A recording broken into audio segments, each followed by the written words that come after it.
Hi, Black Hollywood Live fans. Today, we're talking about another heartbreaking acquittal, and Bill Cosby's jury is selected. Stay with us on Justice is Served. You are tuned in to Black Hollywood Lives. Justice is served. I know this is fun to have this song, but part of me is cringing a little. Folks, there's a real reason why this song is being played. Enjoy this throwback with us for a moment. Exactly. All right. Thank you for joining Justice is Served on this not so terrible Wednesday. Yeah. How's your Wednesday going? Pretty good. And the news was decent today, too. Yeah. Right. We're feeling like justice is a little being served. On many levels. If this is your first time joining us, welcome. If it's not, you'll know that I am Chelsea Galicia, and this is my co-host, fellow attorney Shaka Smith. We are a few women shy of our full panel today, but nevertheless, an interesting show, starting with this song right here. Yeah, this might be our most interesting show, actually. I know, the girls are really missing out. Ain't no fun. Yeah. What's the deal with this story? Well, yeah, Snoop Dogg and Dr. Dre, 20 years later, it looks like they are not guilty of having infringed upon another artist's rights. Well, I thought, so this was like a quick case that came across our radar and one and done. Or really not even infringed. I guess there was a promise to, I forget the name of the plaintiff. The plaintiff promised. It was two rappers. Yeah. Who thought that who had come up with the hook. Yeah. And they said that they were owed a record deal and all sorts Well, of yeah, stuff. they were promised for that hook a record deal, promotion as an artist, and obviously, since I can't remember their names, it never happened. That's so sad. And so it was interesting because they said, as a result of that broken promise, there should be some damage. But the judge said there's a 3-year time limit on it. Statute of limitations. Yeah. This song is literally 24 years old, which I can't even believe that, but all right, be that as it may. I love the argument. The argument was that every time that song is played, that 3 years starts again. Right. Yeah. No go. Yeah, and as we know with statute of limitations, it's usually something where that person knew or should have known. Essentially, that we're told the statute That there was an limitation. infringement of a violation of rights. Exactly. Yeah. So, moral of the story here is if you have a claim, get on it. Exactly. Do it ASAP. Maybe they were. Some people try to wait out things to make it, as it builds more money and more revenue, and then they try to go for the big slice. But don't wait. Just go for it right away. Yeah, that's true. I mean, you would see a lawyer soon enough so that you can figure out what the statute of limitation is, and then maybe you want to run it close so you can build up the amount of damages. So, but I guess I want to know what happened in the interim of the 24 years that made them go, well, not now, but now. That's a good question. I don't know. That's a really good question. All right, so hopefully we'll get out of the way the most disappointing of the stories that we're covering today. This one, I was so sure that this officer, Betty Shelby, would be convicted of manslaughter for the killing of Terrence Crutcher. He was the guy whose car was over on the side of the road, and she went to go see what was going on, and he leaned into the car to get a ID, presumably. Yeah. And she thought it was a gun or something, although he was never found to have a gun, and she shot him and killed him. And we saw the video, and I guess she thought he was threatening or menacing, which didn't appear to be from what we saw. But again, there is that deference that police officers have for assessing the danger of a situation. So. Yeah, and in this case, it meant something that she believed that he was on drugs. Yeah. Because it turns out that he was. There were two medications or drugs that he was on, and PCP being one of them. And the officer had, not that long before that, undergone training to spot that. And it wasn't necessary that I had seen that he exhibited aggressive behavior at all. At least what we saw, certainly not. Definitely not from what was seen in that video, but there was something where he may have not been complying or listening to instructions, and somehow that led the officer to reasonably fear for her life, or so the jury believes, because they found her not guilty. Yeah, and I guess, she had enough markers, between the drugs, and I don't even know what else they could have thought. So basically, if you're on drugs, then maybe you can lose your life, and it's fine because we're going to give deference to the officer. So that's a little bit of a problem here. Just slightly. Yeah, especially when we have video that shows the behavior. If there was no video, her word against his, but we have the evidence, so it was disappointing. Yeah, and it showed that and one of the things that the sister said in a press conference right after is like, nobody went to go help him. Like, he's shot, he's down. Instead, the officers sort of, gathered around each other covering for her, and showed no concern, care at all as a man lay there taking his last breaths by himself. And I really just, my heart goes out to this family to have this happen, to have it caught on camera, which you think, okay, maybe this is the chance at justice, and then to have it just, I mean, it's a double slap in the face once there is that video, and then a jury still doesn't believe it. Although, we see that the jury is given such specific instructions, and that the jury is told that if the officer was in reasonable fear or reasonably felt that their life was in danger, or the life of somebody else was in danger, that they have basically a right to kill. Yeah, and it's that reasonable officer's belief in that moment, And so, juries are loath to question, an officer's assessment of danger in that moment. But I think when we have video, we can make a better independent assessment as well. And I just, part of me hates to say that as a woman. I mean, I can bring this up probably without getting as much flack as you could. But like, did she? Was there, if this was a male officer who had done this, do we think there would have been a different result? I mean, because of the fact that we've seen so many male officers also get acquitted, maybe not. But I wonder if her being a woman made it more sympathetic. I don't know. A question that I can raise, I guess.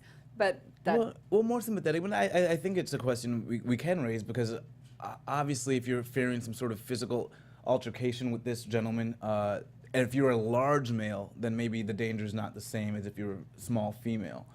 So I get it in that respect. But given what we saw in the video, I would have given her more difference if there was no video. Then But we saw the video, so that was the problem. Well, the problem with the video, according to the defense, was that you can't see for sure that there wasn't a gun. And so we have, they say, the benefit of hindsight, knowing that he was unarmed. But at the time, she believed he may very well be.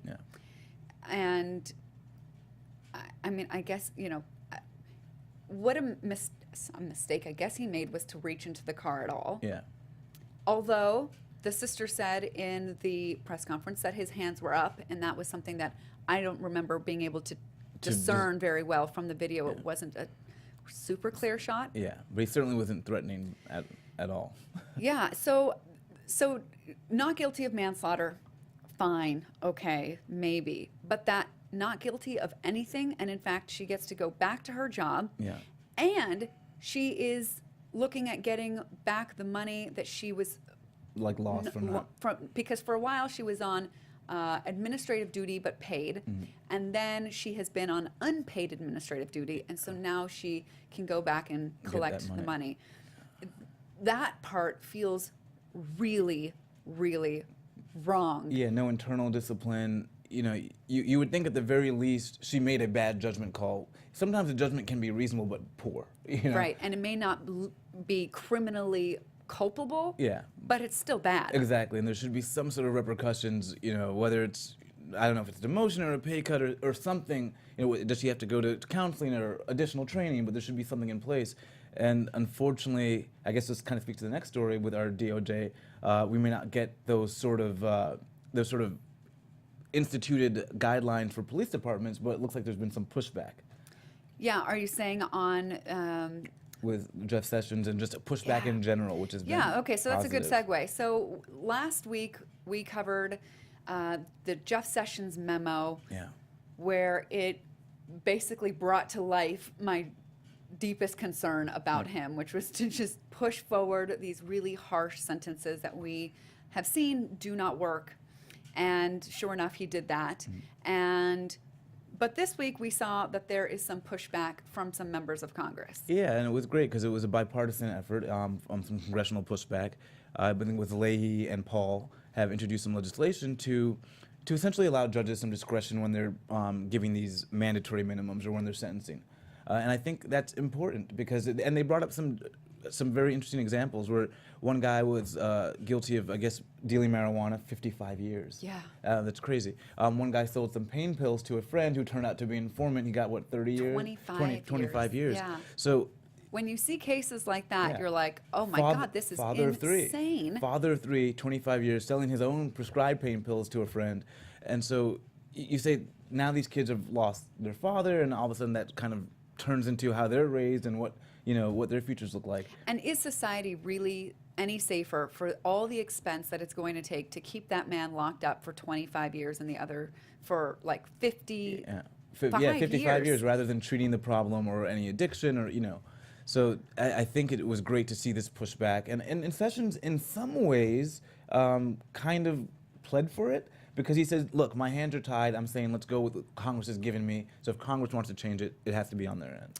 Yeah. Well, and then if you looked at the budget that Trump came out with yesterday, it doesn't seem that he's really going to change anything in the way of criminal justice. It just seems more law and order. And what I found was interesting is that in the law and order, keep America safe thing was money for the opioid epidemic, which sounds good. But when it's underneath the umbrella of criminal justice, then is that what treatment in jails or then during the 55-year sentence? So. Then you know that the way that they're going to go about it is through the jails rather than as a medical condition, health condition. So not so great news on that front. But I mean, for Congress to come together, hopefully, and address this, and I think that things like the documentary 13th, and for us to talk about it, and for it to come up so much in conversation, now will give a bill like this the best shot that it can, because now it's in the public consciousness. Yeah, and there's one in the Senate, one in the House, and this is the first time I've even heard the word bipartisan during this administration since the beginning of it. So it gives me some hope in that respect. And I'm glad that Congress is saying to Sessions or to the DOJ, look, we want to push back on this. I hope they kind of do that in the department, in the area of consent decrees, or how the DOJ deals with police departments nationwide, if there's any way to address it. The consent decrees are those agreements between municipalities, the governments, and the federal government to change behavior, change approaches to whatever it was found to be gone wrong in these investigations. Like Ferguson, they found out that there was all sorts of discriminatory, terrible practices, and so there was an agreement that the city came to with the federal government that they would change their ways and that the federal government sort of monitor that. And Jeff Sessions is not a fan of those. Yeah, and he tried to challenge them, and he's having them relooked at, but fortunately, I believe in Baltimore, the judge said, no, we already have the consent decree that has to be upheld. But it looks like they were looking at other cities as well, and so the status of those investigations we don't know, but hopefully Congress can maybe do something in that realm as well. Yeah, I would hope, but this Congress, this administration doesn't leave me too hopeful. You got a lot of trouble these days. Speaking of trouble, Bill Cosby is probably not enjoying life these days. His jury selection is underway, and just moments ago was fully impaneled. His trial is set to begin, or testimony is set to begin, or opening arguments are set to begin June 5th in the case of Andrea Constant, who accused him of drugging and molesting her. Yeah, what was that, in 2004, I believe? Yes. Yeah. And the first issue, of course, is jury selection. And even this does not escape controversy. Yeah, and I don't know if people out there know how important jury selection is. We hear about cases and trials and facts, but really it comes down to like trying to get the people on that jury who are most favorable to you.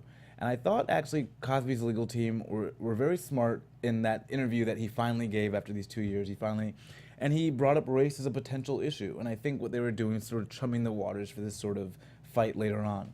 And as it stood as of yesterday, I believe they had about, 10 jurors, only one of whom was black, and I think they had struck 2 female black jurors. And the question was, they gave the prosecution issued, not the prosecution, the defense issued a Batson challenge. And that's a Batson challenge is a jury challenge based on a dismissal based on race. Because, we all have peremptory challenges each side where they can dismiss a juror for any reason. And so the Batson challenge says, wait a minute, the reason you dismiss this juror is race-based. And I think they're trying to inject that a little bit into the trial, hoping that will offer some sort of help for Mr. Cosby. Yeah, I mean, it is a big deal when you have a defendant of one race and a plaintiff of another, victim of another. Depends if you believe she's a victim or not. I don't think I ever saw this as a race case until they gave that interview. Yeah, that hadn't occurred to me either, but I think it's a pretty valid concern. To some degree. To me, really, celebrity is the concern here. I mean, they're saying, what this reminds me of, I'm like, I didn't realize how close this is in some ways to the O.J. Simpson trial. I mean, of course, this isn't a murder trial. Yeah, and it's certainly not right after the Rodney King beating or riots. Like, it's a different tenor. Yeah. But you have a black celebrity and a white female victim. Yeah. And I think this case, they're saying, is going to get as much attention, perhaps, as the O.J. or no trial since O.J. has gotten probably the amount of attention that this one stands to get. Yeah, I don't know. I see this one as unique because in many ways, you know, Bill Cosby was like O.J., embraced by the white and black community, but for the last 40, 50 years, you know, O.J. was only for, you know, a time.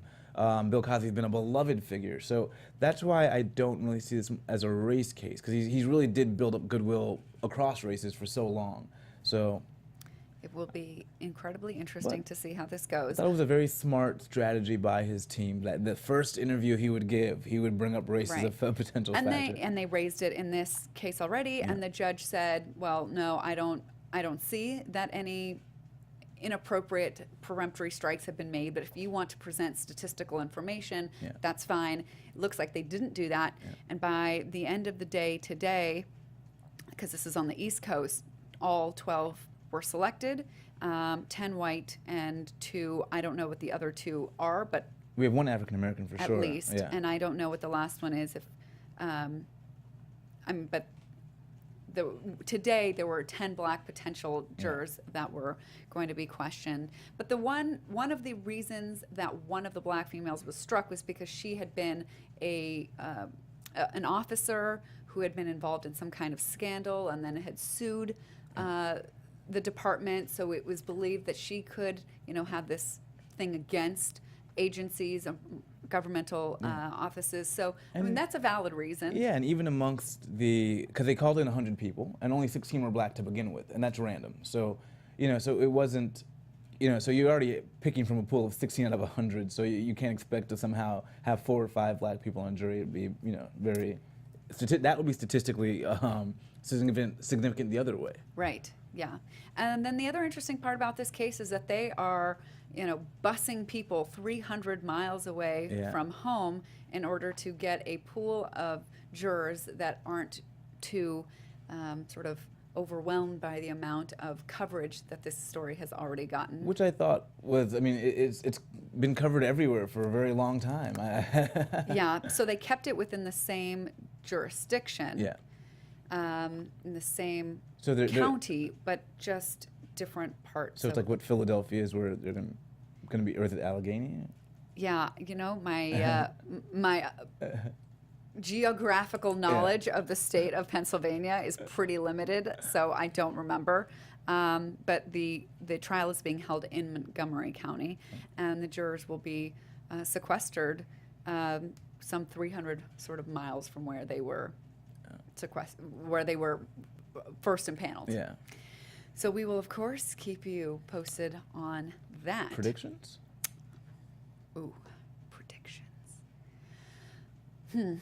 Well, okay. Can I defer my prediction until we get to hear the testimony of the one other woman who is going to be allowed to testify that something similar happened to her? And that's what I found interesting. So all the women have come forward. What is it, 50 maybe by now? Who knows? But they're only allowing the testimony of one other woman. So the jury is going to be instructed to only consider that testimony, not to consider what they may have heard in the media or the Time news covers or whatever it was of all the women on the cover.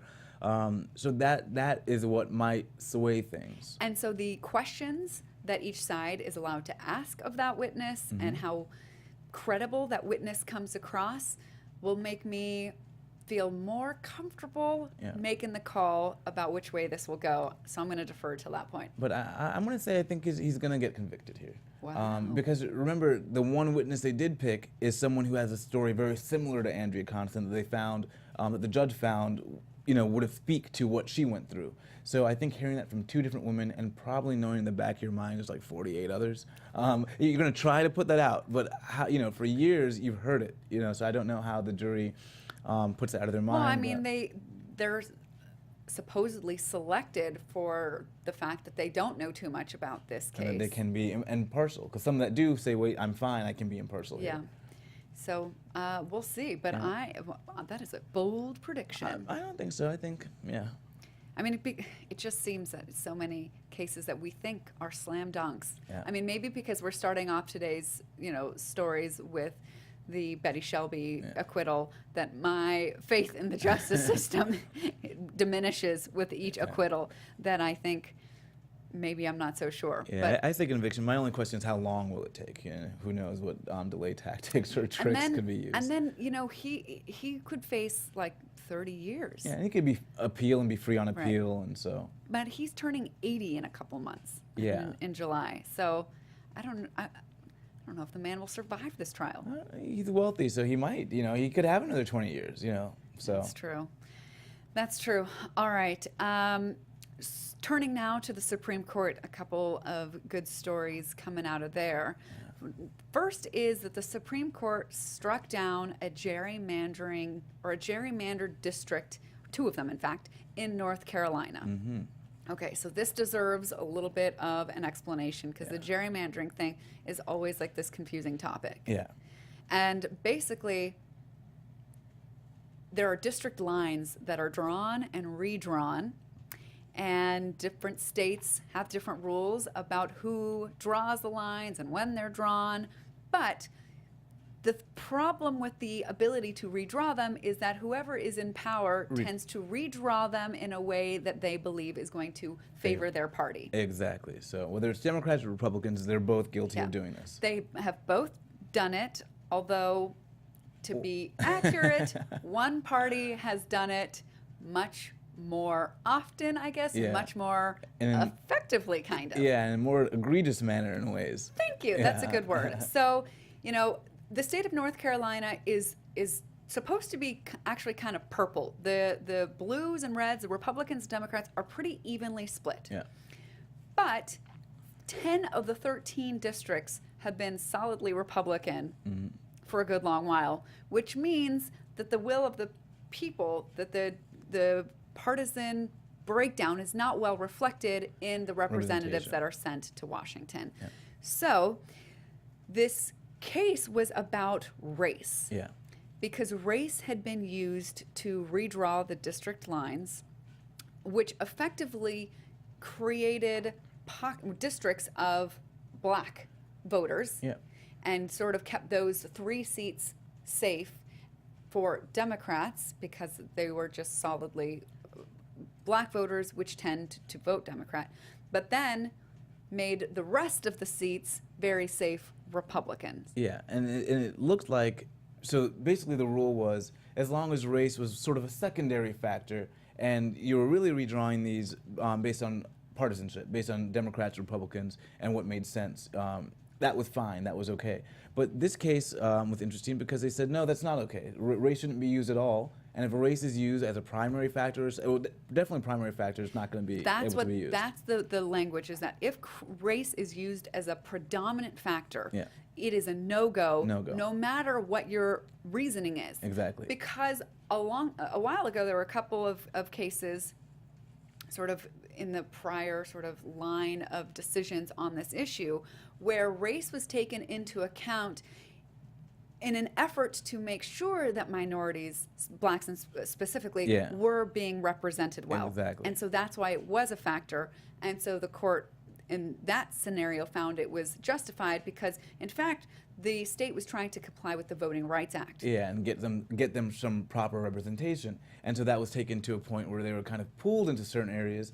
And at one point, the court said that's okay as long as that pooling of black people in certain areas really comes down to whether or not they're Democratic versus Republican. Now the court is saying, even as a secondary factor, we're going to give these cases strict scrutiny. Yeah.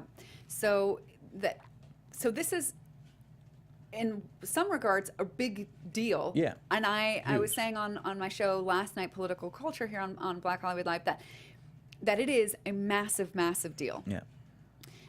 One of the reasons it's a big deal is because one of the justices who tends to be, not even tends, that's like not even the right word, who is very, very conservative. Doggedly conservative. Yes, Clarence Thomas, the only black member Yeah. of the Supreme Court, is generally sides with the conservatives, and in this case, ended up siding with the liberals. Yeah, it seems like he's got, when it comes to gerrymandering, he's always had a history of being very race neutral. And so he doesn't believe it should enter into it at all. So of course, 20 years ago, with the other case where that actually was supposed to give blacks representation, he would have been against that. Yeah. Because that would have still been taking race as a factor when it came to gerrymandering. So, but now he's kind of on the right side. Right, as it's it like were. history has gone back and forth, Yeah. but he's actually remained consistent. Exactly. And so now he's a bit of a hero to liberals. Yeah. I mean, Yeah. kind of, for like a split second. So that's interesting, but I don't know if it's ultimately great news for the other cases that are making their way through the courts. There's one specifically that I'm hoping will be heard in the next term that will get to not even racial gerrymandering, but just partisan gerrymandering. Exactly. And that will be the landmark of landmark cases on this issue coming up. But this was a great sort of like appetizer. Yeah. But I've been seeing some articles about the fact that Justice Kennedy, who actually in this case dissented, Yeah. would therefore perhaps not vote the way that we want him to in the partisan gerrymandering one. It's got a long, complicated history to it, Yeah. but we'll cover that in depth Yes, when that definitely. is before us. Because that would be probably the story of the year, really, quite frankly, when it comes to elected representatives and our government. I mean, when you think of democracy and corruption and fair elections and fair representation, gerrymandering is one of the core issues. Yeah, and it's one that I believe Barack Obama has pledged to work on post his presidency. So, Well, you better get started now, because that could be very helpful. The other interesting news out of the Supreme Court is that we have the first big case where the new Supreme Court Justice Neil Gorsuch, I almost had trouble getting that phrase out of my mouth, decided his first big case. He was in the dissent, yeah. but it does give us an idea of where this man lies ideologically. Yeah, so we know that they declined to hear the campaign finance reform. So essentially, corporations, we know with Citizens United, they're kind of treated almost like people in some ways. Almost, And exactly like people. Yeah. And so they can give a limited amount of money to super PACs, but there are still limits on what you can give to state parties and what you can give to the national party. Yeah. So in this case, they wanted corporations to be able to just Give directly. give directly to the state parties and was- national parties. The attorney who was arguing this case in favor of let's let people give however much they want directly to candidates and to parties was the same attorney from the Citizens United case. And he tried to say there is a great inequity in our country right now. Yeah. Stealing the good sounding words, he says, it is this is not a quote, but something like, it is abhorrent that super PACs can give however much money they can on this, but that politicians themselves cannot directly, or parties that cannot get access to that kind of money. Yeah. This is the great inequality in our country. I read that, whatever he said, and I just I didn't know whether to laugh or throw up in my mouth. It was just so an evil manipulation of fairness and the problems of inequality in this country. I think we would literally have politicians that look like NASCAR drivers, where they're wearing patches from different corporations. Actually, that would be more transparent. At and least. that would be, I mean, you would at least know what you're signing up for. Exactly. Right. That has been suggested, like Oh, really? no joke. Oh, that I guess I kind of like it if that's the way it's going to go. Yeah, so the court, though, did not buy this, Yeah. did not go along and kept the limits on contributions, which are still pretty high. They're in the thousands of dollars. And Gorsuch was a dissenter. Yeah, I guess he wanted to hear the case, and it sort of gives us an insight, because he was very cagey during his hearing. So he didn't really give up anything. You didn't know where this guy's going. So to me, I'm not even sure he's conservative or liberal, but now I have a little sense that he's conservative. You didn't know? Well, I had a hint, but sometimes the Soutarian mistake. So you never know if this guy's going to come in there. Well, I mean, first of all, Donald Trump picked him, and Donald Trump picked him from a list of 20 judges that I believe that the Heritage Foundation put together. So. In other words, the Koch brothers handpicked this guy. Yeah, but they've made mistakes in the past, or they misread some people Or in the maybe, past. yeah, because Kennedy, Justice Kennedy, is conservative, but he's a The Austrian, swing yeah, vote, exactly. and he was we know appointed Justice Souter, by. yeah. So there are times when Yeah. they're So, surprising, but not this guy. I did hold out a little bit of hope, but right now it looks like it's not going to be the hope I was, No, I was hoping for. not so much at all. All right. Okay. And this now we have. I can't wait to hear you present this one. I know. I was sort of hoping that you would. When is genitalia appropriate evidence in a murder case? Yeah. Well, in this one it was. So a man was convicted, I mean not convicted, but charged with murder. So that's huge, right? No pun intended. However, so it looks like the prosecution alleged that he choked his girlfriend and killed her. Yeah, this man, the defendant was Richard Patterson, 65 years old, a Florida man who in November of 2015 was charged with second-degree murder. Yes. However, his contention was that during the act of oral sex, his girlfriend choked by mistake, an accident, and died. And the circumstances looked kind of suspicious because it's not like he immediately called 911. Her body was there for a long time. Like what, 6 to 8 hours or 6 to 12 hours? Longer. I mean, so much so that some decomposition had already occurred and made it more difficult to investigate these circumstances. But less than a day. It was less than a day. So I want to say maybe 12 hours tops it was. He didn't But it's still call a long police. time to have someone dead. Instead, this man texted his daughter something to the effect of, "Your daddy has done something very wrong. I'm so sorry." Yeah. But in the end, his defense was that she choked on my parts. Penis, really, I guess. And he wanted to show the jury his stuff. Penis isn't to put it in evidence, or in the absence of that, make a mold of his penis and show that to the jury.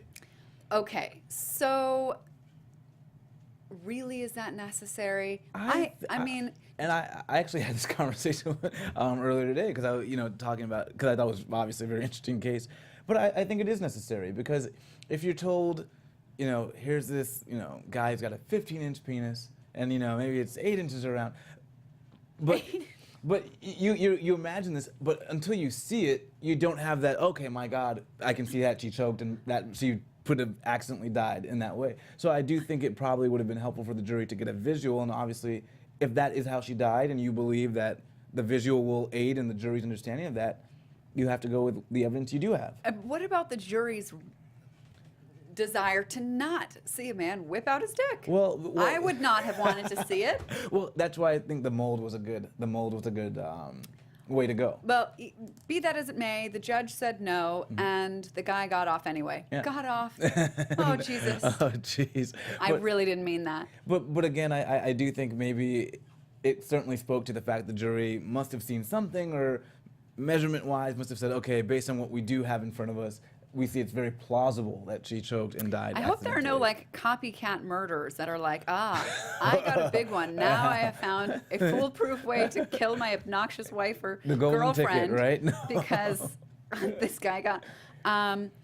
Yeah. So it happens, folks. This is legal news. Yeah, so sometimes it can get just as interesting. Justice is interesting, but I don't know if justice was served. I mean, I don't know. When somebody doesn't try and get somebody help, or he didn't even, here's the thing that also got me. He didn't notice for a while that she was dead. And at his age, I don't know if that is, or maybe he was just panicked. I can't even imagine that situation, so. Okay, just. I can't even get into his head as to what was his thought process at that time. What a way to go. 60-year-old woman who.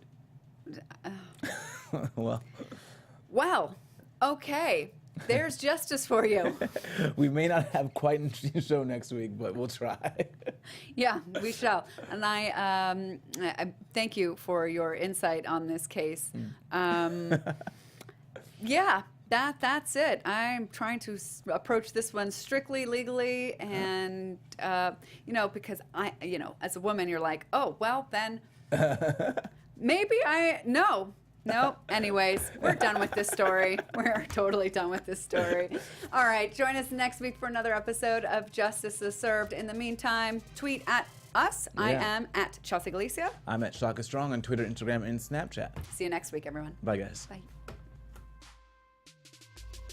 From executives Keven Undergaro, Dario Kristen, Tiana Hobson, and the entire BHL staff, we would like to thank you for supporting Black Hollywood Live, the first online broadcast network dedicated to African American entertainment. For questions and comments, contact us. info@blackhollywoodlive.com. Like us on Facebook, tweet us, or Instagram us at BHL Online. And I am the official voice of Black Hollywood Live, Scipio. Instagram me at KingXOBay. Thanks for tuning in. Hollywood Redefined. The views expressed here are those of the host only and do not necessarily reflect the views of BHL or its owners or principals.